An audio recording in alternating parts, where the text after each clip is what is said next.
सोचो जरा, टाइटैनिक का नाम तो सबने सुना है। एक ऐसी शिप जो अपनी पहली जर्नी में ही समुद्र में डूब गई और हिस्ट्री बन गई। लेकिन क्या तुम्हें पता है कि टाइटैनिक से बड़ी एक और शिप भी थी जो एक दिन समुद्र में गई और कभी वापस नहीं आई?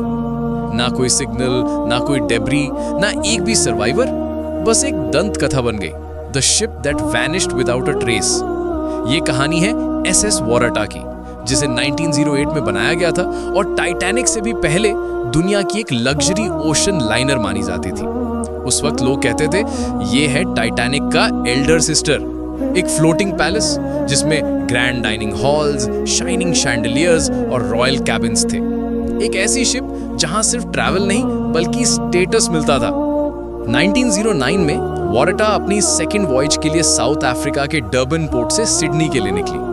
सब कुछ नॉर्मल लग रहा था, लेकिन 27 जुलाई 1909 के बाद ये शिप हवा हो गई। ना किसी ने उसका रेडियो सिग्नल सुना, ना समुद्र में कोई टुकड़ा मिला और ना ही किसी पैसेंजर का पता चला।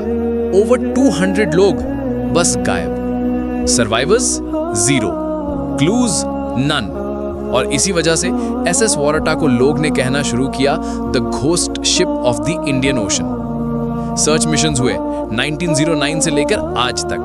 नेवी, डाइवर्स, सोनार स्कैनर्स सब ने कोशिश की, लेकिन वाराटा का एक भी पार्ट नहीं मिला। एक शिप जो टाइटैनिक से बड़ी थी, इतनी बड़ी कि उसके इंजन अलोन 7 स्टोरी बिल्डिंग जितने बड़े थे, वो ऐसे कैसे गायब हो गई जैसे कभी थी ही नहीं। साइंटिस्ट कहते हैं शायद वाराटा एक फ्रीक वेव या रोग वेव के चक्कर में आई थी।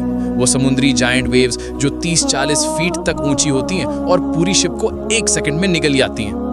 कुछ लोगों का कहना है कि शिप का डिजाइन अनस्टेबल था, जरा सी इम्बैलेंस और वो पलट गई। लेकिन फिर भी अगर ऐसा हुआ तो उसका कुछ तो मिलता। कुछ लोग मानता है कि वाराटा ने किसी अननोन ओशन ट्रेंच में डूबकर हिस्ट्री से अपना नाम मिटा दिया। और फिर थ्योरीज शुरू हो गई। कुछ लोग कहते हैं कि वाराटा बर्म्यूडा ट्रायंगल लाइक एरिया के पास गई थी, जहां शिप्स और प्लेन्स मिस्टीरियसली वैनिश कर जाते हैं। कुछ लोग बिलीव करते हैं कि वो पायरेट्स के अटैक का शिकार हुई थी, और कुछ तो कहते हैं कि वो कर्स्ड शिप थी, जहां शुरुआत से ही अजीब इंसिडेंट्स हो रहे थे। लेकिन सच क्या था, आज तक कोई नहीं जानता। 100 साल से ज्यादा बीत गए और SS वाराटा का कोई ट्रेस नहीं मिला।